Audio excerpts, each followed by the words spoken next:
The NFL's insane ratings, Tony Romo struggles, and Netflix deal with the WWE. SBJ's Stone Cold Austin Karp joins me to discuss it all. If you smell what the Rock is cooking.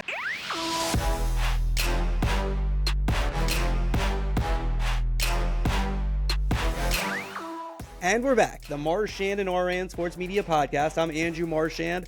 Austin Karp from SBJ is in for John Ourand, who's off covering hockey. We're going to talk everything that's been going on. Big day as we're recording. Netflix and WWE deal, NFL ratings, CBS, Fox, ESPN, NBC, all insane ratings. We'll get into that. Austin, thank you for joining us today. Awesome to be here. Hoping to provide a better looking haircut than Mr. Rand would usually show up with on his deliveries. Mm-hmm. That's right. That actually was a big deal. When we first started the pod, a lot of comments about the Ourand haircut, and it did get better over the years. But at the beginning, a lot of comments about that. I sent him a couple of links to barbers in his area. I'm hoping he chose one successfully. Have a seat. Chair number 2 be ready in a second. Yeah, that would be good. All right, let's go. Who's up? Who's down? Who's up? Who's down? Austin, I'm going to go first here. My who's up is TKO's Mark Shapiro, Nick Khan, and Ari Emanuel. Why? Because of the Netflix deal that they made for Raw for more than $5 billion. That's with a B, for 10 years. There's an opt-out after 5. It could be extended another 10. But in a market that we've seen that has softened, they did tremendously, because not only did they get the money, and let's just say it's not apples to apples because this also includes the international rights. The previous deal was just domestic, but still a huge increase overall. And they didn't just go someplace to get the money. They went to Netflix. And so if you're going to talk about any streamer right now and who's doing the best in the streamers, it's clearly Netflix. Netflix getting involved. This is a little bit different. We're going to get into in the topics. This is sports entertainment, not really sports. It is live, but it is different. But a huge deal. And we saw what happened with the Pac-12. They went out of business. We've seen the market softening. And so for Shapiro, Khan, and Emanuel to come up with such a good deal is tremendous for them. Yeah, and you've talked about it, ad nauseum, especially on this podcast, about how there are just so many limited dollars out there, and Netflix wasn't getting in. They weren't jumping in. I think this deal needs to be juxtaposed with what MLS and Apple did, okay? MLS wasn't really doing incredibly well on linear TV, struck the deal with Apple, going behind the paywall there on an OTT platform. This property, Raw, is WWE's most watched show, and now it's coming off of linear TV for the first time and going to, yes, the biggest global streaming platform in the world. I think it's a huge deal, not just for WWE and Netflix, but for any sports property that's going to be out there now thinking Netflix is in play. That will be topic 1. We'll get deeper into this. Who's your who's up? My who's up is Jason Kelce. And no, it's not for just taking the shirt off and having a good time at his brother's game on Sunday with Taylor Swift in the background. I really think this guy, if he does formally retire, has a really strong sports media career ahead of him. I've really enjoyed the Heights podcast so far. I think he's personable. Like, whether that translates to something, if he wants something more Hollywood, but I think it would be really good. I think he'd be an attractive property for any NFL TV partner to have him come on to be some sort of analyst. Forget the Manning cast. I would absolutely tune in to see the Kelce cast if that were a thing. I think that would be way more interesting than what the Mannings maybe have done so far. All right, let me move to my who's down, and it's Tony Romo.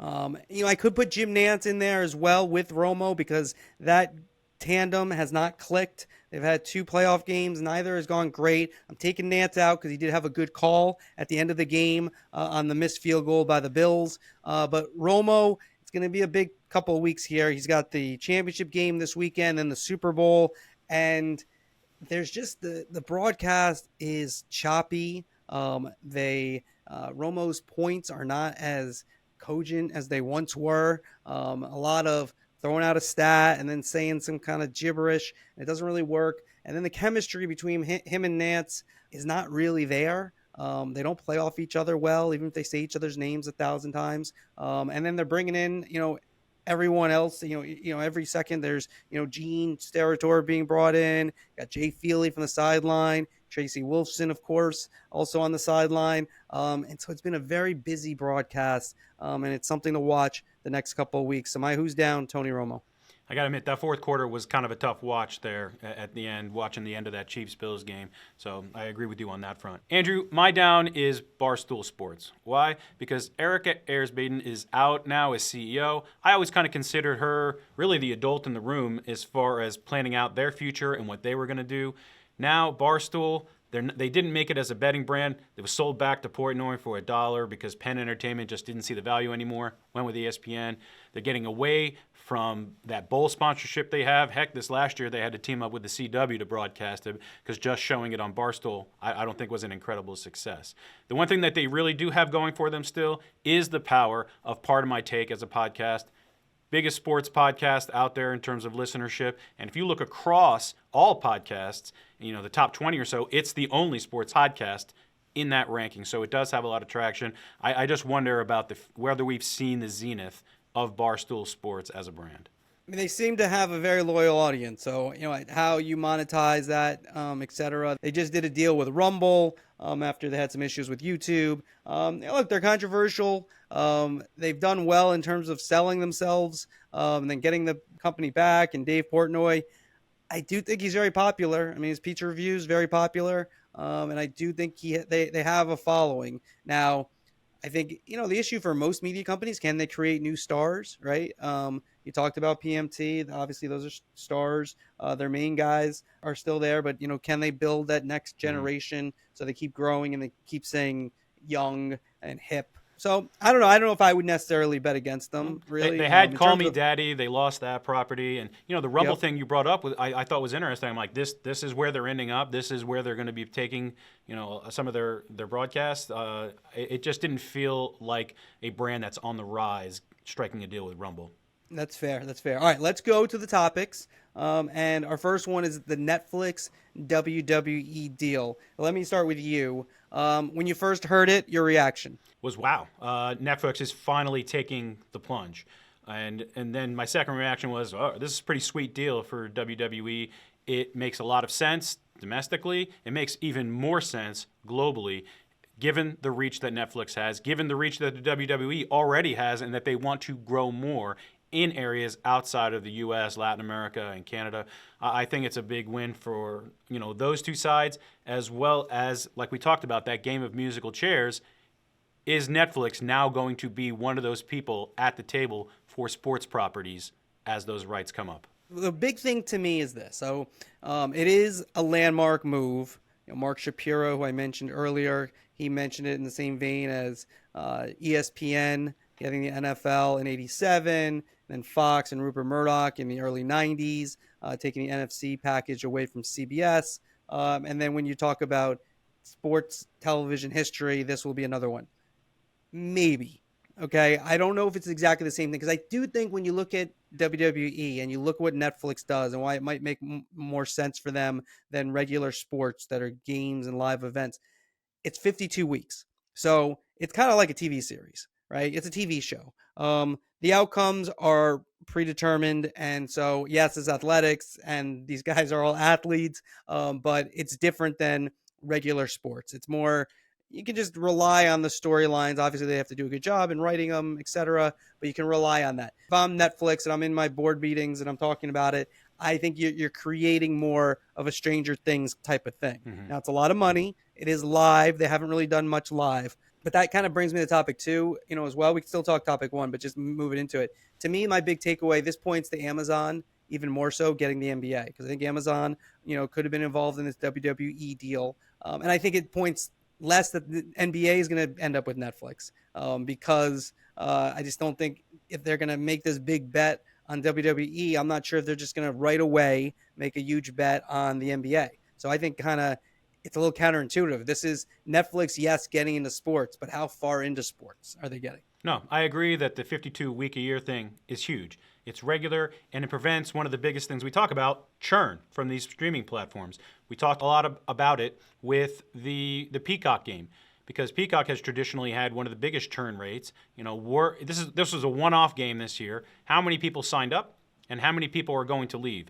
You're not going to have that with WWE fans and Netflix. They're going to stay on week in, week out during the course of the year. And I agree with you. I don't think that Netflix all of a sudden, because they're doing this WWE deal, is going to be in bidding on that wild card game next year. I think they want to walk before they run, and I think they're going to want to really make sure that they do WWE properly before they get hot and heavy into some of the other sports rights that might be out there. And also, I think when you look at these streamers getting into sports, the production aspect of it is a big deal. Now, Amazon's done a good job, but they're using mostly NBC people, right? That's mostly how they've done that. That's part of it. So with this, WWE does their own production. So just kind of they're licensing the show there, and it's a huge number, but the churn aspect of it makes sense. I just think like some of these other, I think you look at NBA, for example. I think NBA has a lot to offer. I think NBA is going to do fine. We talked about this previously on the podcast. If they're going to get the most money, they're probably going to have to do 4 partners, I think. And right now it's like Turner or WBD Sports, TNT Sports, rebranded, ESPN, ABC, Amazon, and then maybe NBC. Those are your 4. Apple obviously is in there. You can't now rule out Netflix. But those are your 4. CBS, Fox already said basically they're out. So they're not going to be involved. I do think they want to be on broadcast. I think when you look at it, Netflix made their bet on WWE, instead of NBA. And I think Amazon's going to make their bet on NBA instead of WWE. I do think the NBA is going to be with 4 partners. Like you said, I think the incumbents on the linear side definitely do stay. I think that's a smaller package, particularly for TNT Sports on what they're going to have. I think Amazon is a leader in the clubhouse for a streaming platform, and what that NBC Peacock element looks like, I think that's a wild card in terms of that 4th partner. And also, like, where do the NBA Finals go? Does it stay on one network? Does that go to cable TV? Or I definitely don't think that the NBA Finals are going behind a streaming paywall. But what does the NBA want to do there? I think the NBA wants to have that NFL-style approach where they have multiple media partners and a few packages out there beyond just the 2 that they have right now. Yeah, and then you look at what WWE can do next. They still have their deal with Peacock that goes through into 2026. And that includes all the big events like WrestleMania. And so they'll be able to sell that domestically, and the WWE Network, which is, worth a lot for, diehards. So they're going to go into the market again and go get some more money. So they're shaping up to have a pretty good formula here in terms of where they're going and how it's going to work out. And I think the big win for them is not only do you get the money, but is that you're aligning with someone who is going to be successful. And also for your audience, right? How many people have Netflix, right? And it's really that big a deal when they get this, okay, I'll watch on Netflix, as opposed to you're building something up. And even something like ESPN Plus, which they've built up, people have had to add that. Now it's become more of a, something a little more standard for big sports fans. But I think that's a huge thing for your audience, is if they don't feel as if like, oh, you're making me pay for something that I don't pay for. Now, are people going to who don't like WWE if Netflix goes up? I don't think they'll like that. No, I think Netflix is almost as ubiquitous as cable TV at this point. Something like 247 million global accounts. Like, it's ridiculous the amount of exposure that they have globally. And I don't think you're going to see that sort of social media vitriol from WWE fans. Like, oh my gosh, it's going to someplace that I can't get to or I don't have. So many people. I don't really know anybody these days that really doesn't have Netflix or have a family member whose account that they use for Netflix. I think it's going to be a big win for WWE and its fans. I think the production value will remain the same. I really do like that there's a whole year in here that Netflix has to get ready for that January 2025 launch. I think that's going to be huge. And like you said, something Mark Shapiro said was Netflix is going to invest heavily to make this work. I don't think that they want to look back. I don't think that they want egg on their face at all. And it also sounds like the markets are really approving of it. As we talk about this, I think TKO stock, the parent company for UFC and WWE, is up significantly because this also, I think, portends well for the next rights deal that TKO Group has with UFC and the WWE network deal that you're talking about. Is there something where they're could they be combined potentially in a bigger deal? But I think TKO Group, at least Mark Shapiro feels, they're sitting in a good spot now as they get into those talks. Yeah, Netflix, look, they want to add people, but you also churn. Look, I wrote something in my newsletter in New York Post Plus, Sports Plus on Monday about ESPN's hand, and I think it's kind of underrated, right? Because ESPN had, they saw what was coming with the deep pockets of Apple, Amazon, Netflix, etc. They really have boxed out, though, on the major sports, many of these streamers, along with Fox and NBC and CBS, who have a lot of rights as well, but ESPN has the most. And so you look at the hands that they're dealt, how much will Netflix, want to, I don't know if Netflix of the world necessarily feel like they have to have everything. They're okay just having something.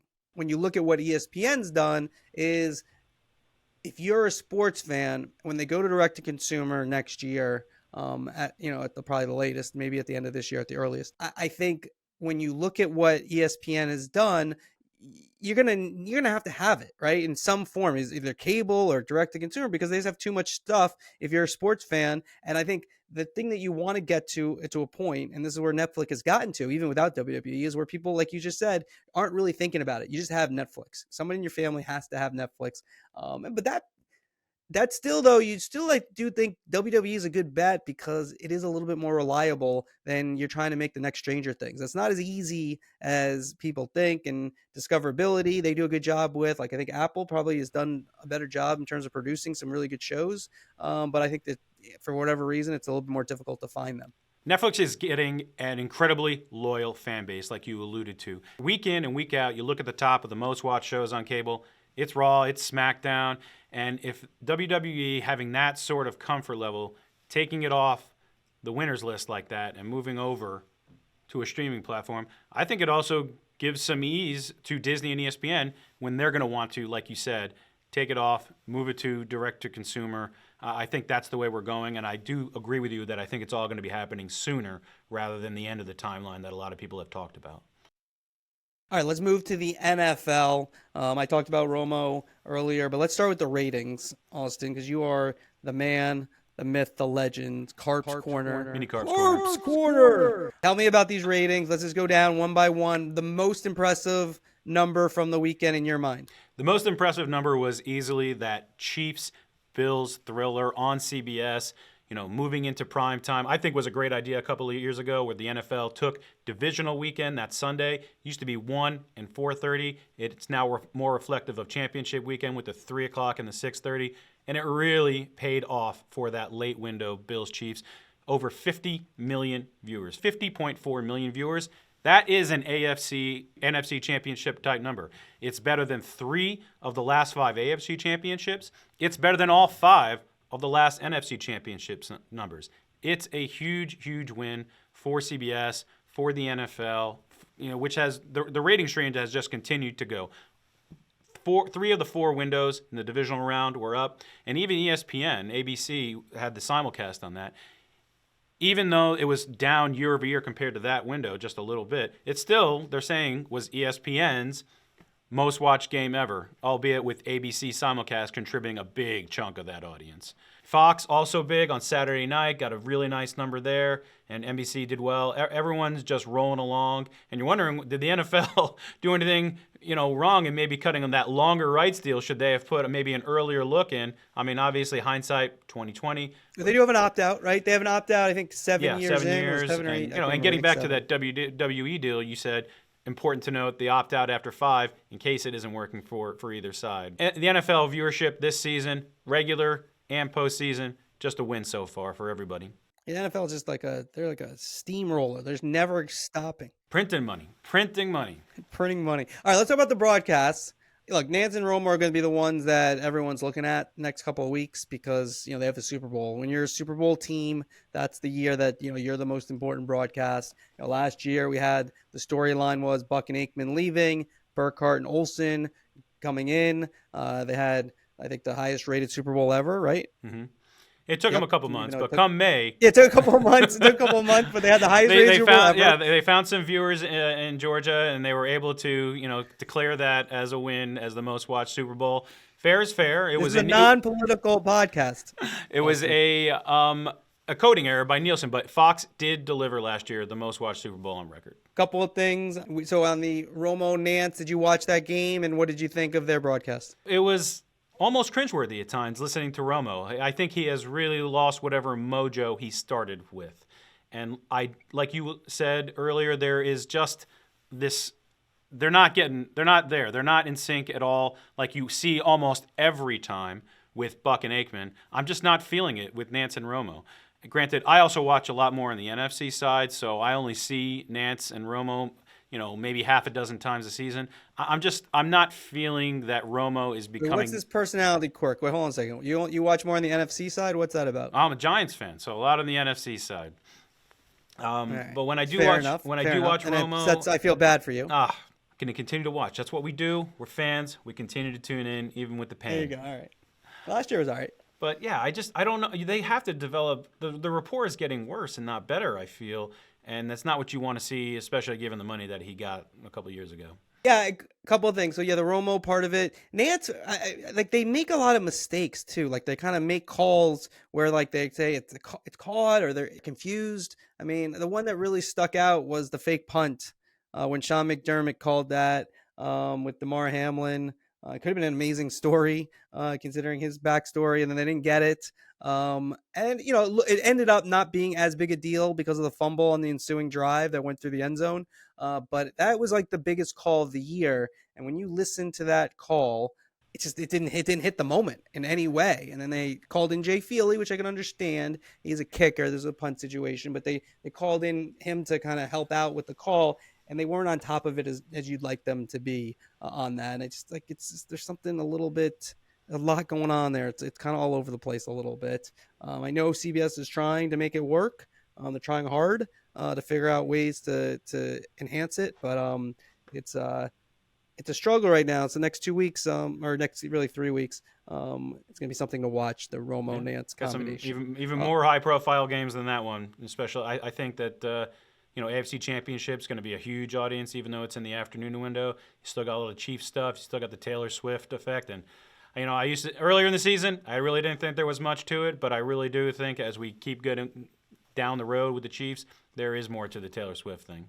Yeah, and then the other big one was, our story of note was with the Packers and Tom Rinaldi and Matt LaFleur about Anders Carlson. Where Rinaldi said that LaFleur says he prays when he goes to kick, and he said that was taken the wrong way and out of context, and the Packers, I don't think, from what I understand, very unhappy about that.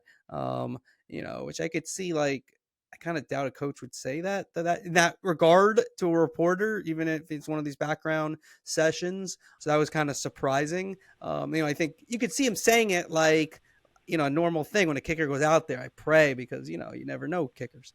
But I don't think the Packers are very happy with that. So that was a big story. The other two broadcasts, Burkhardt and Olsen. This is the thing, and I always say this about it. And we'll probably see this in the NCAAs with Ian Eagle, coming up in March when he replaces Jim Nantz on the Final Four. I think it's a little bit overrated sometimes, the idea of, like, only these people can do the big games, right? And I think Burkhardt and Olsen have done a great job of sort of like, they feel like a big time team. Now, Tom Brady's coming in next year. They're shaking that up, and that's going to be very interesting with Brady. The Brady meter up to 84%. 84% on the Brady meter. So I think he's going to do it. But they've done a great job. I think Olsen's put himself in position for any jobs that come up in the future. And Burkhardt's done a good job as well. So I just think that's slightly overrated that only these people can do that, and now Tirico and Collinsworth, I think they're a very solid team. Like, I don't think, look, you can like people more, you can like people less. I mean, Tirico's on top of everything. And Collinsworth, like, I've gone up and down with Collinsworth over the years. He's been around forever, of course. Sometimes he can go a little too crazy about the quarterbacks, but he knows how to do a broadcast. Like, I think if you're watching that's a professional broadcast. So, those other ones there are no real, like, highlights or anything, but that's actually a good thing, kind of like an umpire. If you're not noticed, that's actually not the worst thing for broadcasts. I don't want to call it a shame, but I think the Burkhardt-Olsen duo really has grown steadily. and they've progressed, and they seem comfortable, and that they would have been an incredible partnership for years to come versus what we've kind of seen with Nantz and Romo, like just being way more rocky. And so introducing Tom Brady into that next year, it's kind of taking away from a little bit of the development that they've done over these last few years. But it was good to see Olsen in this role. I think he still has a very bright future ahead of him, and I'm curious to see how that ends up. All right. Well, we got Austin Karp here, so we need some prediction ratings. All right. Now, and then here's the first one. 3:00 game, Baltimore and KC, as opposed to the 6:30 start for KC Buffalo Classic. Does it get a bigger number at 3:00 this Sunday than the Buffalo Kansas City thriller 50 million plus viewers? I do think it still tops that 50.4 million that you got in the divisional round. I think the Chiefs do still have that draw. I think people want to watch the Ravens too. You got what is likely going to be the MVP on the other side, Lamar Jackson versus Patrick Mahomes. You got the Taylor Swift stuff. Is Jason Kelce going to take his shirt off again in the stands? Everyone wants to see. So I do think that it draws higher than that. The question is, does it top the 53 or so million viewers that Chiefs-Bengals got in prime time last year for the AFC Championship? I think it's going to be close. I think it's going to be real close. What's the number? I need a prediction. I need an exact number. I think it's going to be right there. I think it's going to be around 54 million viewers, which would be up slightly from that. I do think there's enough attention there. And then the late game, San Fran and Detroit. What do we think on that number? I think it's going to benefit from being in prime time, of course, and I think I'm looking at the same sort of number. And these are all assuming that the games are not, 54-3 by the end of the third quarter. Yeah. We'll I used to cover the Yankees, and Joe Girardi would be like, wouldn't tell us the pitcher tomorrow. Well, how about if he gets hit by a bus? It'd be like, hey, Joe, if the guy gets hit by a bus and can't start tomorrow, we're not going to call you on it. All right. So if the game's 54-3 and the ratings, your number's off, then we're not going to call you on it. We're going to go on the assumption, not that it's a classic necessarily, but it's a good game. But I think the Chiefs are still the bigger draw. I think there is not that much of a national following yet for this Lions team. I don't think that they've really proven themselves as a national TV draw. Great team on the field, developing a really good story. You have the 49ers and more of a national fan base, but I also think that's only going to draw between 53 and 54 million viewers. All right, let's hit some quick hits before we get on out of here. Adam Wainwright signs on with Fox. Are you a big baseball guy? I am. Go O's. Okay. Which one? Go Orioles. There's no replacing Orioles on this side of the camera. But you're a Giant fan and an Oriole fan? Long story. My dad, well, I guess not a long story. My dad grew up in Brooklyn. Who was really good back in the 60s and 70s? Orioles, Brooks Robinson, Jim Palmer. That's my club. God, I thought when we got rid of Ourand, we getting rid of this Orioles stuff. No getting rid of the birds, baby. Adam, what was your take on Adam Wainwright? You have a feel on him as a broadcaster? Have you watched him or not? Yeah, I watched him a little bit in the postseason the last couple of years when they brought him into the booth. He's natural, and that's why they brought him in to do something longer, something more regular, and I think he's going to be a good fit. Yeah, I think you look at him, he could be a Greg Olson type, right? You have Verlander and Scherzer out there if they want to do it. They could be after Smoltz possibly. But Adam Wainwright, very good career. But kind of an Olson type. Like if he wants to do it, he develops. Could he be the number one guy after Smoltz one day? I think that's possible. So you see what, they're kind of taking the same tact over at Fox with Wainwright as they did with Olson. All right, let's move to another last of the two quick hits. Sports Illustrated last Friday, it felt like another death knell to Sports Illustrated, iconic brand. Like many of, people in our business, I grew up, running to the mailbox, read Gary Smith and Rick Riley, so many writers who are have been there through the years. Steve Rushin is one of the best writers ever in terms of, as far as I'm concerned, just so creative as a writer. Yeah, I mean, it's tough. Like, I don't think it's the end of Sports Illustrated, but it feels like another big blow to it. I know, I know they might strike a new licensing agreement, but this news, more than any other SI news in the past, really did feel like one of those final nails in the coffin for the publication, for its meaning in U.S. culture.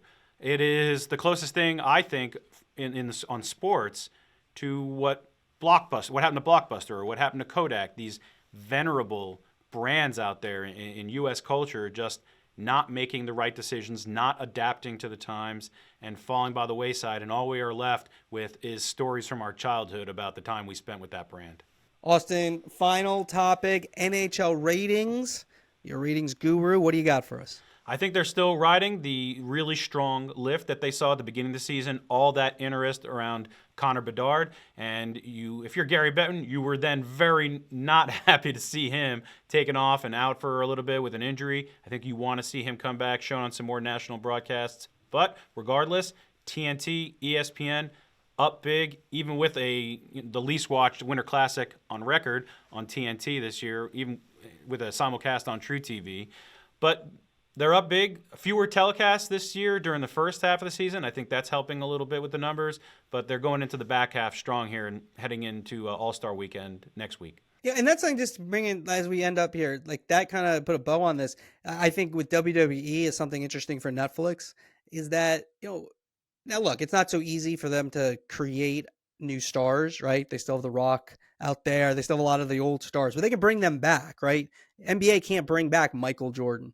LeBron is going to retire, you would presume, in the next few years. So if you're doing a long-term deal with the NBA, there isn't necessarily that star that's there. Now, I'm not saying there won't be. I personally believe somebody else will come up. We already see it with Wemby. So I would feel like they're going to be okay, like there'll be a new star. But you're not guaranteed that as you are with WWE. And you see it like you just mentioned with hockey. I mean, it's exciting. It's an exciting time for hockey because of these young stars who might be Gretzky-like. And you want to watch them and they're creative. And it's not just like I always say this about Messi, like with MLS, it's like Messi's different because how he plays. Like these guys like Bedard, they seem to play differently and do things that like, whoa, I've never seen that before. And I think that's really what you want, for live sports if it's going to really keep, get young people to watch, which is obviously an issue. NBA's tried. They tried to have that next superstar. They tried it with Zion. He was a TV draw.